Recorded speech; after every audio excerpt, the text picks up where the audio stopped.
Greetings, my fellow freedom-loving Southern thinkers. This is L03 Series Podcast. My name is Craig, transmitting from the beautiful smoking Mangoes, South Florida, and today's date, Thursday, August 31st, 2017. Yes, I was informed that Dave Rocky from War's birthday was yesterday. May his soul be forever free. He was the frontman for War, also known as Angus. I'd like to wish Brandon Webb as well. His birthday's today. And Gene Hoglan from Dark Angel, Strap Young Lad, Death, the metal drumming machine himself, turns 50. And time flies, right? Yeah, so this gotta be mostly focusing on Florida in this episode. Just a couple things I'd like to say. And the truth of the matter is, when you have individuals out there trying to run our lives and talk about you gotta make changes, a lot of individuals, folks believe they have to go to Washington D.C. to solve the problem. Even plus, when you examine the presidential elections, there's too many folks out there looking for a Lord and Savior or King or Queen, which is completely irrelevant. And that's not the way to do it, because like I said in my past episodes, always, if you want to make impact in ways, you want to plant the seed, not in a tree. You got to actually start from a local level instead of going to the federal aspect. And yeah, I like some of the people post on Facebook about Donald Trump. You know, he should be going to Texas too soon and all that. They did, like, someone did a statement, but Bernie Sanders made his own little opinion. But I just gotta laugh, because the truth of the matter is, my friends, Bernie Sanders already sold himself to the DNC by throwing in the towel. He should have spoke his mind, stood up for what was right. But, you know, based on his voting record, he was never really constitutional friendly. And I say that in good faith. All you gotta do is look at his voting record instead of listening to his edicts or rhetorical speeches. So, like, that's why you have to examine everything a lot more thorough, observe responsibly, to be exact. So, you know, just a message is Java Lounge, located at 400 Southwest 1st Avenue, Suite 1, along the New River, Fort Lauderdale, which is in the New River Yacht Club, along southwest section of the Andrews Avenue Bridge. Yeah, there's gonna be a big benefit show happening on September 10th at Churchill's, and I should have put that on my memo, and I don't know why. I might just actually do that, put that up there, and it's gonna be a big benefit show happening there at Churchill's. Let me see. Yep, oh, right here.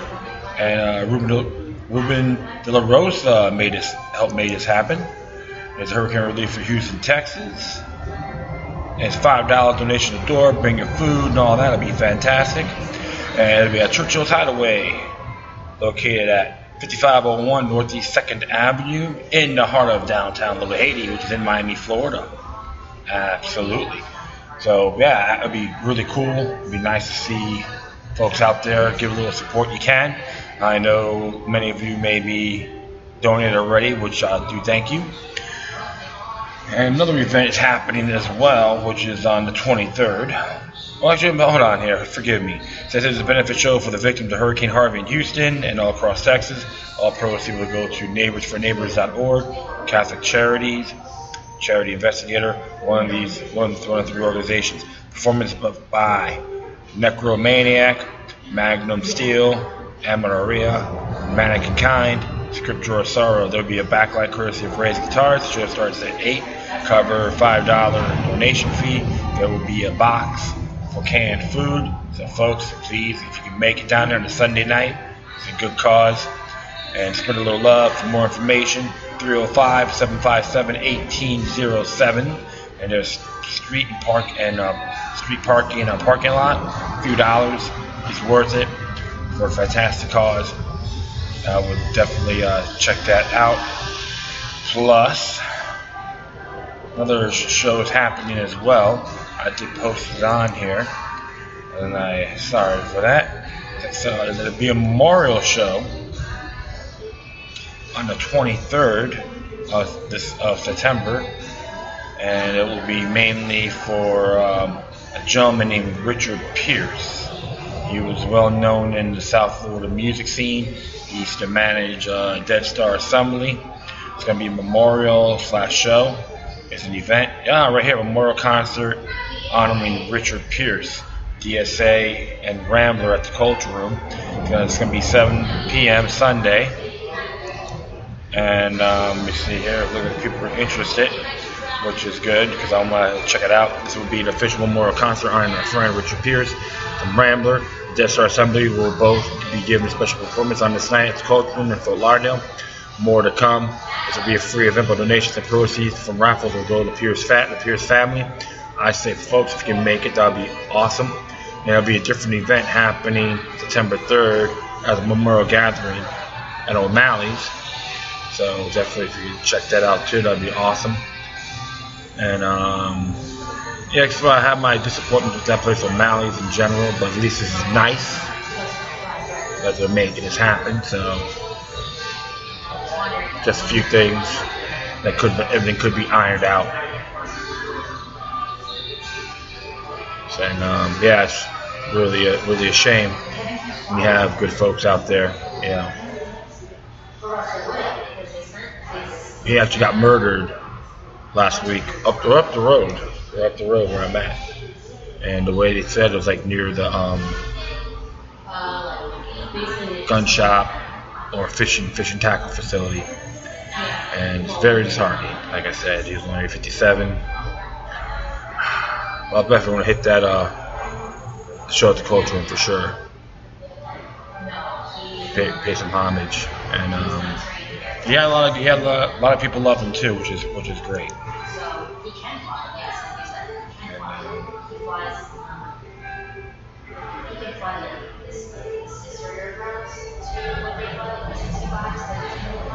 I mean, so it'll be forever free.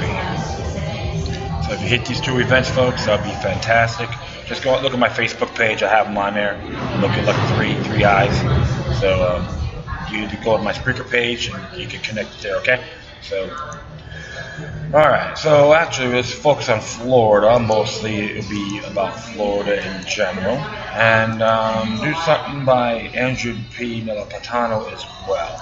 So let's just start off here in Weekly. This actually came out yesterday.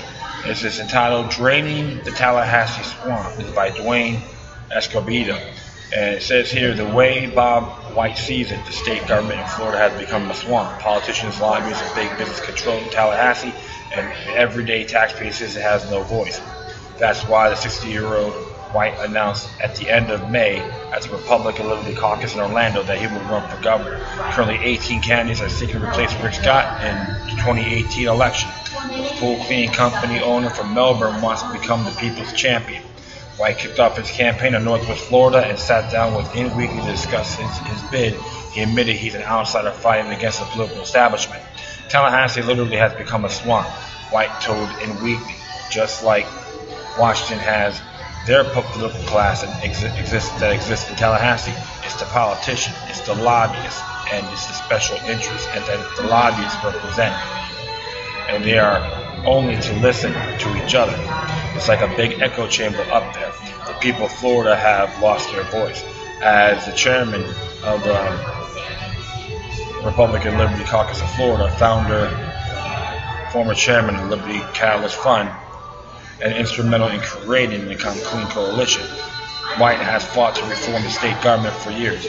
Running for office for the first time, he chose to run for the state's highest office because that's where he said he could make the biggest impact for the citizens of Florida and his own growing family. I've seen the way Tallahassee operates. I'm pretty turned off and disgusted by it, White said. I've got a wife and 3 children and 4 grandchildren, and hopefully more on the way. He continued, I want to do whatever I can make sure that Florida remains the kind of place where my grandchildren can grow up and have the same kind of opportunities that I did. I've got to do something about it. So that prompted me to get involved in Tallahassee. White is a 4th-generation Floridian from a small town in Polk County. A product of public schools, he graduated with the University of Central Florida Business Administration degree. Growing up in the heart of Florida, Citrus industry. He recalls picking fruit, pruning trees, moving irrigation pipe before and after school as a teenager. We even were firing the grows when the temperatures dropped below freezing. Wiles said he remembers family reunions at Silver Lake near Palaca at his grandparents' home in Okeechobee. His upbringing left him with admiration for everyday hardworking people. He said Tallahassee has too much powerful political class where it there will be done, not yours. White chafed at being told he should seek another political office, not the most powerful one in the fourth largest state in America. People said, well, you ought to start out at some other level first. White said, you never held political office before in your life. What makes you think you're qualified to be governor? And why not do one of those other opportunities first? White is running for governor because he wants to make the biggest possible impact in Tallahassee, he said. When we looked at this race, we thought this is an opportunity not just to run for governor, but also to raise awareness on issues that are so important that nobody else in the race wants to talk about it. White said, for an example, for 7 years he fought to eliminate the red light cameras in Florida, in which he said had nothing to do with safety. However, the American Traffic Solutions of Arizona company poured millions into political parties and committees to prevent the state from banning red light cameras at intersections. See that? I will go on. I will continue on here. I will go further. I can't say anything yet. They keep introducing the bill with no intention of passing it to keep the money flowing, White said. So we can raise awareness as to the issue and why that the needs that the special interests are controlling the process through their unlimited contributions and political committees. Then that's going to be a win, whether we win the governor's race or not. He added, we'll focus attention on that issue and the corruption that exists and how we need to clean up and try to transform it back the way it ought to be. Liberty Caucus, which the white chairs in Florida exists in 44 and 50 states, is part of the Republican. White said it currently counts more than 1,500 people in the Florida chapter. We've always considered to be the conscience of the Republican Party, White said. What created us in the first place was try to say, hey, you know that there's a drift in the Republican path away from the Jeffersonian principles of free markets and free people and limited government. White said he would like to see Common Core eliminated. Additionally, he opposes over the relevance on high-stake testing that determines teacher salaries and bonuses. He would like to strengthen workforce education initiatives that he said current lawmakers have failed to address fully. What if you're not college-bound? How do you prepare you to succeed in life? White asked. It's just as important as anybody else's kids, and their needs have to be addressed.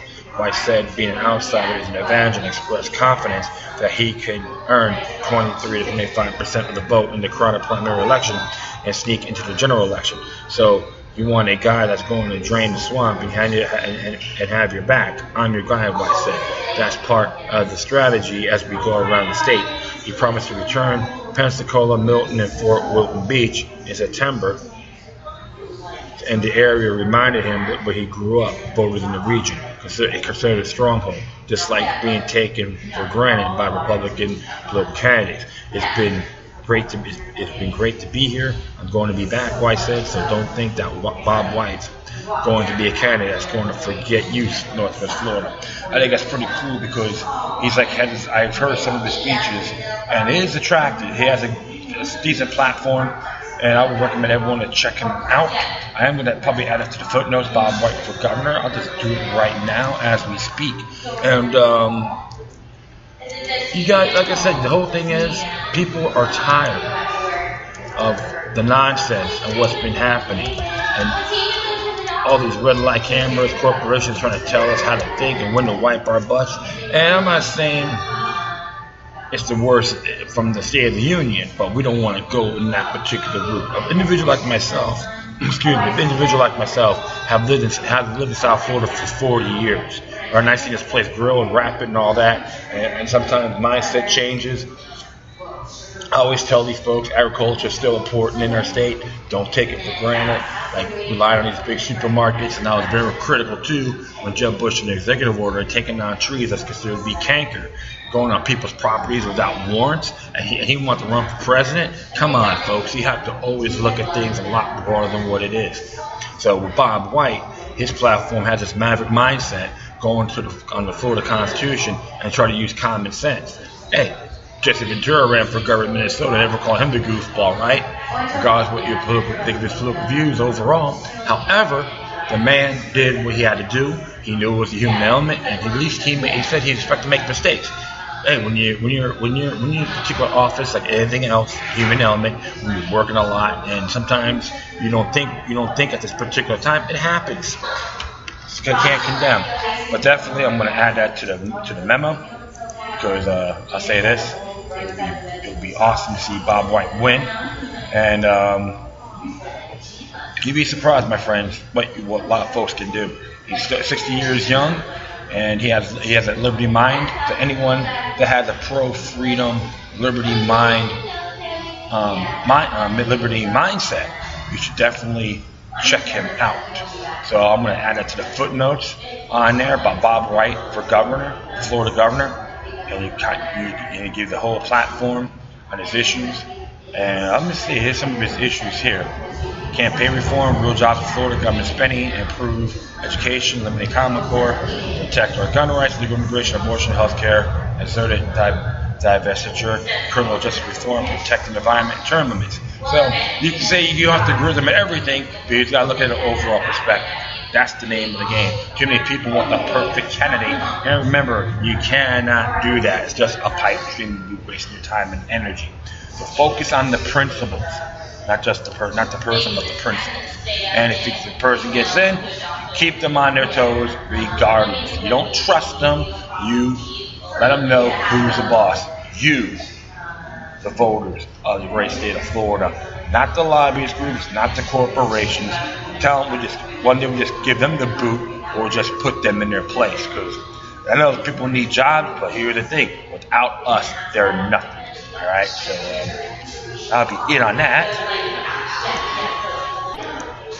Cool. So the next thing here, this is from LinkedIn.com. Actually, someone put this in here yesterday. This said the Florida Constitution is alive and well in Manatee County. It's by Thomas Whitaker Jr.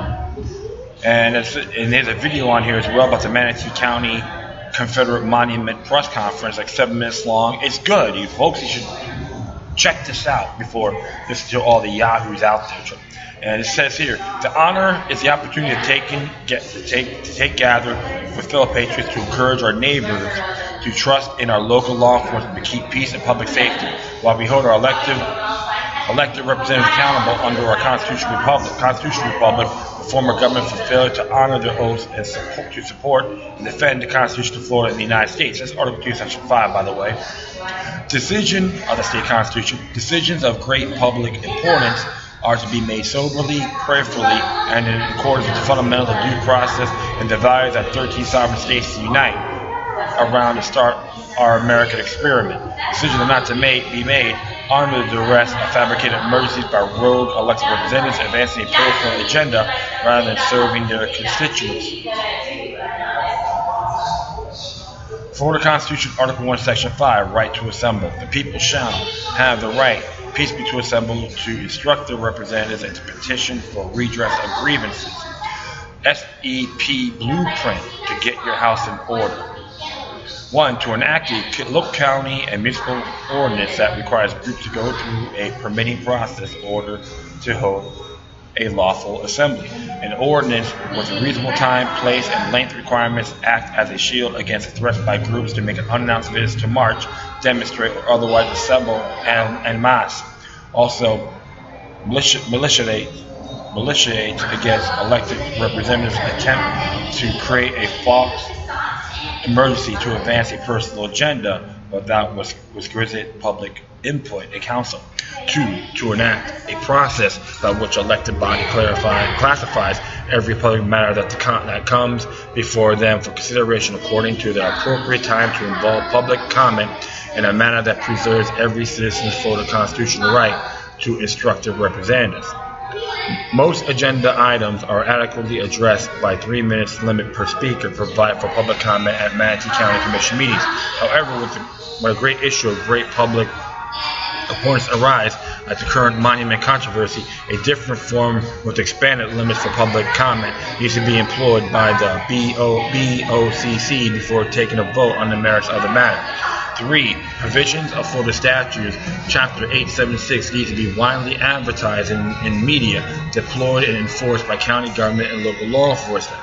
Florida statutes, Chapter 876, criminal anarchy, treason, and other crimes against public order. And I'm just going to go by the section itself.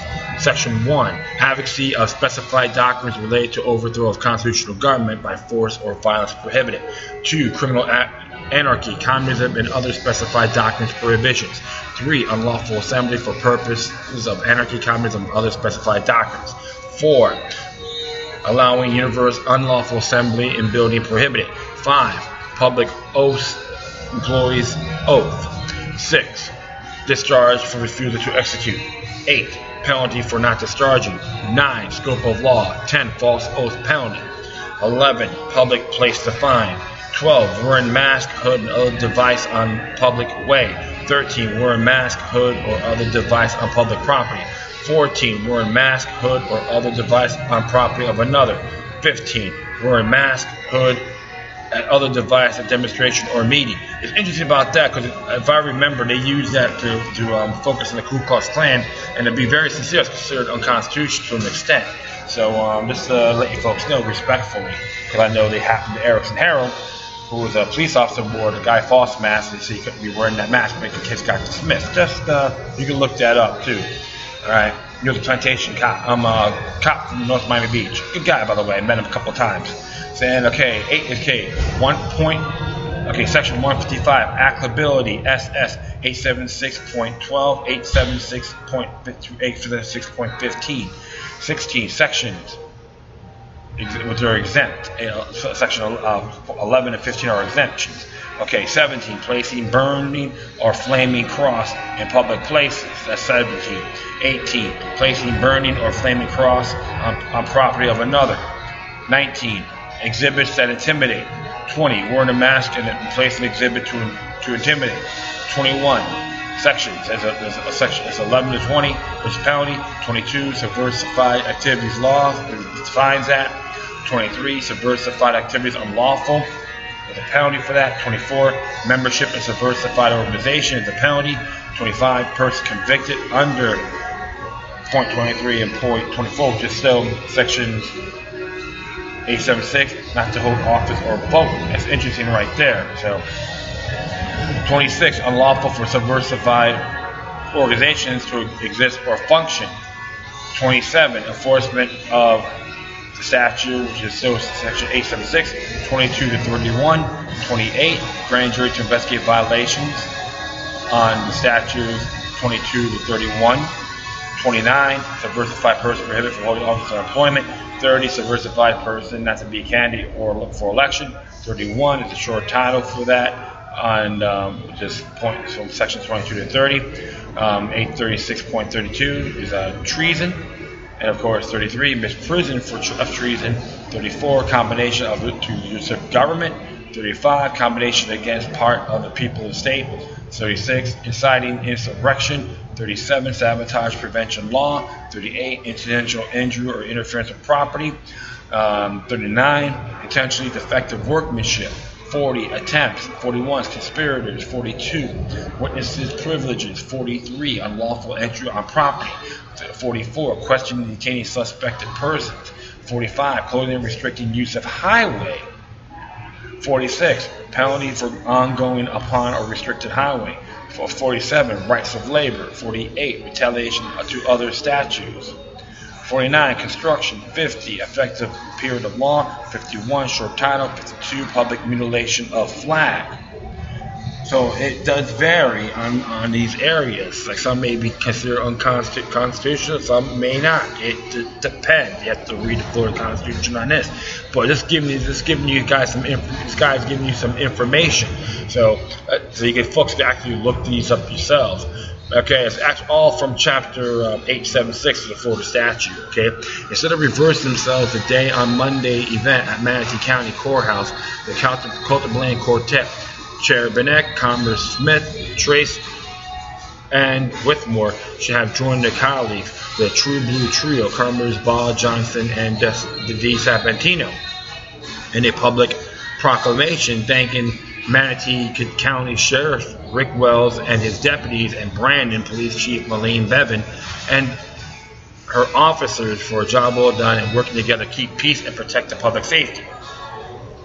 Their leadership fosters the public trust and confidence in their local law enforcement rather than opposed as a result or amount of a 4-3 vote of no confidence.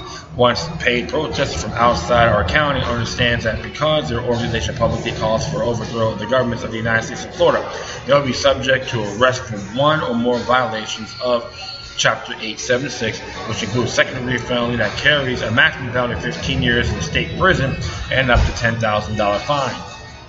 4. Enlistment in sheriff's reverse to provide backup if needed. The modern-day equivalent of the Community Minutemen is the Sheriff's Reserve Unit. Consideration needs to be given to a level of training and time commitment necessary to be of value as an additional source of manpower in time of emergency for all county sheriffs. So you'd be more like an auxiliary and ready to go. Okay. And 5. Enlistment in the local Paul Revere Society, a local group of citizens agreeing to serve as an extra eyes and ears for law enforcement in times of local emergency in the same spirit as neighborhood watch and Crime Stoppers. After being educated in applicable criminal statutes and ordinances, can be deployed to strategic locations to monitor any group in assembly in Manatee County in order to detect any criminal violations and immediately report the same to 911 or other command and control center. Another Charlottesville, not in Florida. We don't want another Charlottesville in Manatee County, was a mantra used by the Manatee County Quartet to push through their personal agenda to move the monument without having complied with their own procedural rules to only take action on properly noticed agenda line items. Our community expects more from our representatives. The open combat facilitated by local government of Charlottesville, Virginia, through the apparently intentional non-enforcement of available criminal statutes and ordinances early in the events of the day, exacerbated by the lack of any visible coordinated efforts by local law enforcement to deploy standard crowd control techniques to provide requisite protection of the permitted group from their attacking opponents, all led to the chaos that included tragic and unnecessary loss of human life. By each of us exerting our best efforts to make sure that our local counties each has its house in order, the mistakes of the Charlottesville governmental authorities will never be repeated in Florida. In the days ahead, our coalition of concerned citizens will be moving forward to get our house together in Manatee County. Please prayerfully consider how you can now volunteer your time, treasure, and talent to assist in the timely implementation of all 5 steps of our Spirit-Empowered Patriots Blueprint. So this is really good, and I gotta give him some credit on that too. Some of it can be constitutional challenges on the Florida Constitution. However, it is a good start when people actually realize what you can do. Remember, we all have obligations. We can't leave our all security eggs in the hands of the government. That would be the biggest mistake. It is more of a joint effort on a local level. So this is why even the big places like Miami-Dade County and Broward has to take the initiative as well, but don't make any excuses or live in fear, because look, if you do that, they win. The criminals will win. You cannot ever let that get to your head, because one thing for sure, if you don't do anything by any means, or do certain contributions, including myself, okay, I'll be very fair. If you don't do anything, then tyranny wins. So you folks got to keep your house in order. It's including all 67 counties in the state of Florida and around the nation. Look what's happening in Harris County and all that along the great state of Texas. They're suffering, but people are working together, and this is how you got to do it. So you got to keep those thoughts and prayers in mind. And that's why I was right that when I said blood's on the hands by the Charlottesville government, the city of Charlottesville municipal government, because based on their actions is completely irrelevant and unacceptable. So, like we said, my friends, we all got duties. All right. Okay, next one here. This came out a couple days ago. It says here, Florida AG Pam Bondi defends city's use of red light cameras. Attorney General Pam Bondi's office Tuesday urged the Florida Supreme Court to reject a challenge to the red light camera program in the city of Aventura, saying the program does not shift too much power to a private contractor. Oh, but they don't have too much power, so please let it go. I'm sorry, I find this hilarious.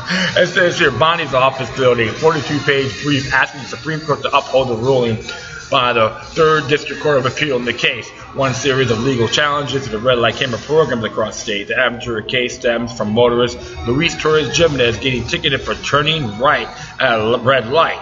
The challenging the ticket, Jimenez contended the city had illegally given too much authority to a red light camera contractor to review images of potential violations and to print and send out citations. But in brief, Tuesday, Bondi's office argued that the contractor's review of potential violations was a valid designation of a non-discretionary ministerial task by the city. After the ministerial screening process has occurred, and the city's officers will review the working of usable images, make the determination of whether a probable cause exists to issue a notice of violation. The brief said the city should therefore retain all discretion over the exercise of its police power. The Supreme Court may agree to take up the case, though it has not date an oral argument according to the official docket. So I gotta be laughing about this because I beseech you, Florida Supreme Court, don't do this because I'm the Attorney General. I'm going to make myself look like an arse in front of everybody.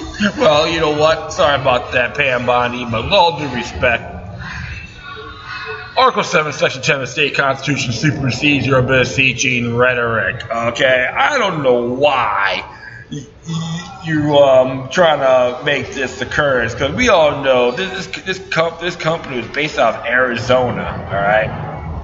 It's all based out of Arizona, and like I said earlier, with the red light cameras,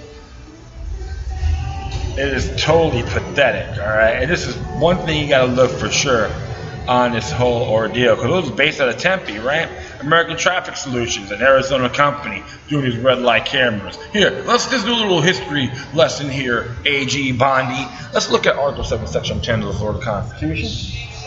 It's entitled Pledging Credit. Neither the state nor any county, school district, municipality, special district, or any agency of them shall not become a joint owner with or stockholder of, give, lend, or uses taxpayers' money to credit any corporation, association, partnership, or person. But this shall not prohibit the laws authorizing investment of public trust, the investment of public funds, and obligations to ensure that the United States has other instrumentalities, insurance, sale. This is C, by the way. Any county, municipality, special district, or other local governmental body, revenue bonds to finance or refinance the cost of capital projects for airports and port facilities, or to revenue bonds, finance or refinance the cost of capital for industrial manufacturing plants to the extent interest thereon exempt from income tax under the existing law of the United States, when in either case revenue bonds are payable solely from revenue derived from the sale. I can just go on and on, but the whole thing is this. It's a no-no. So you always got to look at that. So Article 7, Section 10 of the Florida Constitution. And you know what, Pam Bondi? You know what? Do yourself a favor. Don't run again. You just reach your oath of office with that beseeching rhetoric, okay? Prima facie, just your edicts shall never supersede the supreme law of the state of Florida. So you know what? Get a grip. Deal with it. If not, Walmart's hiring. All right. Enough of that. I'm going to go one more here. And this came from Andrew P. Napolitano, Judge P. Napolitano, Andrew P. Napolitano. Dangers are coming to the rule of law. This is going to Lou Rockwell. Some people call him, well, it's a biased site and all that. Hey, it becomes thinking freely and less government. You're biased. That's not, there's no good sources. Well, let's continue on here. Amid the bad news this summer of racial tensions in Charlottesville and the biblical-like floods, in Houston and preening saber rattling between Pyongyang and Washington. A dangerous below-the-radar trend has been developing about all who believe that the Constitution means it should be concerned. Its reckless influence upon local law enforcement coming from the Trump administration. Here is the backstory. When the states joined the Union, they gave certain power to the federal government and they kept the others to themselves. The power of surrender are articulated in the Constitution. The 10th Amendment clarifies the truism, and those powers not surrendered have been retained. The traditional terminology for the powers retained is a police power. The police power does not refer to the police and cops on the streets, but it does refer to states' power to make laws and policies that are often enforced by cops on the streets. In constitutional parlance, police power is the right and obligation of each state to legislate for health, safety, welfare, and morality of the people in the state. This is basically what state governments and local governments, with the approval of their state governments, do. And it's basically what the Constitution was written to prevent the federal government from doing. Those who wrote, ratified, and amended the Constitution all took pains to keep the police power out of the hands of the federal government for several reasons. One was federalism. The states are sovereign entities, 13 of which are older than the federal government. By retaining the police powers in the states, the Constitution drafters provided a limitation on the reach of the federal government. Second, the reason for retention of the police power in the states is what Ronald Reagan wisdomly called voting with one's feet. He meant, of course, that since we all have the natural right to travel to leave a geographical area that has government we reject, we can go to a state to more of our liking. If you don't like taxes in New Jersey, you can move to Pennsylvania. If you don't like the regulations in Massachusetts, you can move to New Hampshire. So you see the simplicity and constitutional beauty of this argument. Yet the federal government, notwithstanding which political power is in power, political party is in power, has repeatedly found ways around these profound constitutional principles. One way has been to use Commerce Clause, which empowers government to regulate interstate commerce, to regulate anything that might affect interstate commerce.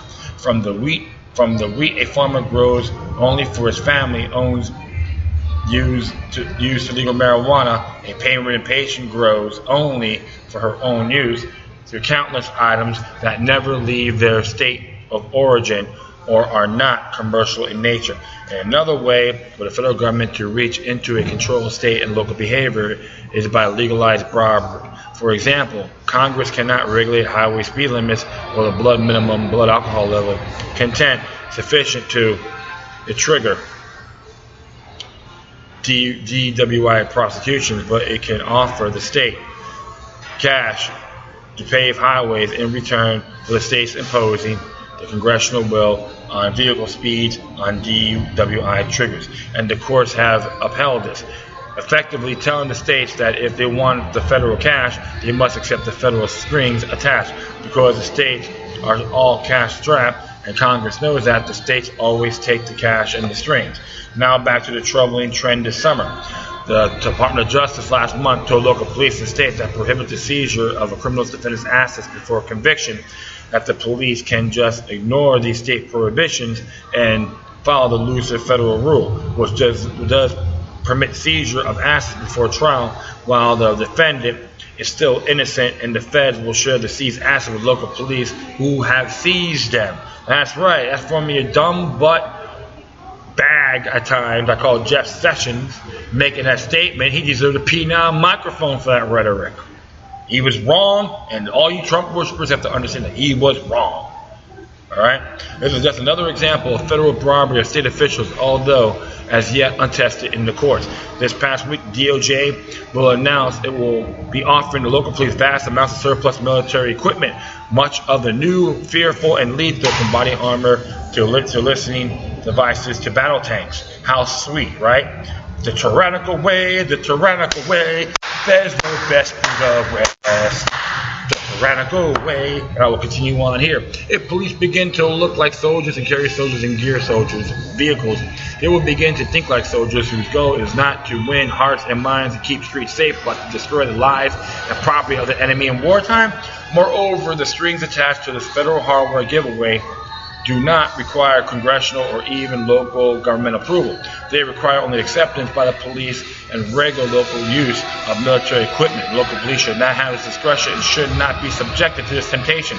Add to all this recent DOJ arrests to prosecute physicians and their patients who lawfully prescribe and use of medical marijuana. President Donald Trump's personal advice to cops to hate and be rough with certain violent can be untried suspects, and his pardoning of a former Arizona sheriff convicted of willfully disobeying a court order to stop arrest people on the basis of their skin color, and we have a serious challenge to basic constitutional principles. Those required to adhere to the rule of law and the rule of law's mandates that police be local but the subject of the Constitution and the federal and state laws like everyone else, and it requires fidelity to the Constitution by those whose in hands the voters have imposed it for safekeeping. The rule of law is an absolute condition for the personal liberty in a free society. Without it, we have the rules of tyrants. Well, it's interesting because, like I said, he's looking at everything across the board as well. All right, so this is very powerful stuff. States' 10th Amendment is essential. And even local governments got to keep themselves on their toes too to honor their oath of office as well. So you got to look at all that. I know pardoning is considered constitutional under Article 2, Section 2, Clause 1 of the U.S. Constitution. So there's some controversy behind that as well. And like I said, there's a lot of claims. But some people say they love them, the other they hate them. But you can't please everybody. And that's by Sheriff Tail. But the truth of the matter is, folks, when they start, the states got to compete for themselves. When the federal government should never encroach on states' jurisdiction. Any questions? Look up Federalist Papers 46, written by James Bass. It's cut and dry. When you read that one sentence, self-explanatory. And that's how I'm boldly opposed to the whole thing of bringing back the program of sending military surplus equipment to the local and state government, because to me it's more of a blackmail or a bribe that can lead us to a federal police. Federal standardized police. Who could be the ruler? Hey, Homeland Security. I remember that movie, Escape from New York by John Carpenter. You recall the U.S. police force was formed? Think about that. All right, Homeland Security, and of course we can look at that one thing about New York, the city. They use Manhattan now as one big federal prison, right? We can look at that as possible big, large-size version of a FEMA camp. You have to see this also. So this is why, my friends, you gotta go on a local level and defy this, and let your sheriffs know you are the most powerful. You're the most powerful elected servant in the municipality, and you can tell the federal government, get out of my county or you'll be going to jail. Alright, and that is it. I'd like to thank everyone for listening. Plus, feel free to download and share us throughout your social media networks. If you have any questions, comments, or you're setting something that's interesting you may want to check out, whatever you do, please address your correspondence with decorum. You can hit me on Facebook, Twitter, Google+, Spreaker, iHeartRadio, Tumblr, YouTube, Freedoms Network, Scene.life, Minds.com, FutureNet.club, or patreon.com/LokiLuck3 with 3 eyes all together.